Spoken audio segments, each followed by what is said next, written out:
Kaya pala ganito ang naging resulta ng kapalaran ko. Kasi alam ng Diyos na kaya ko. Sa edad kong to, napagod na akong magmadali. Kaya lahat ng ginagawa ko ngayon, ini-enjoy ko na lang.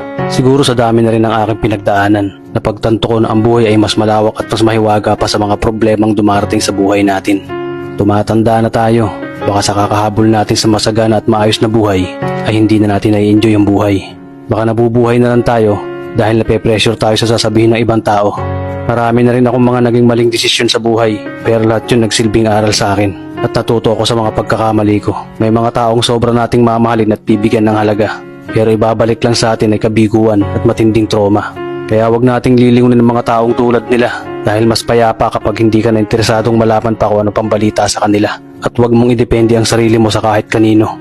Tandaan mo, kahit sarili mong anino, iiwan ka din nito kapag madilim na ang paligid mo. Kailangan natin matutunan na huwag ikumpara ang sarili natin sa iba dahil hindi natin laban ang laban nila. Karera mo to, di nila karera. Dahil ang buhay ay hindi naman nasusukat sa kung sino ang mayaman, kundi kung sino ang payapa. Kaya galingan mo lang palagi tol dahil napakaraming tao mapanghusga, hihilahin ka pababa at lagi mo tong tatandaan.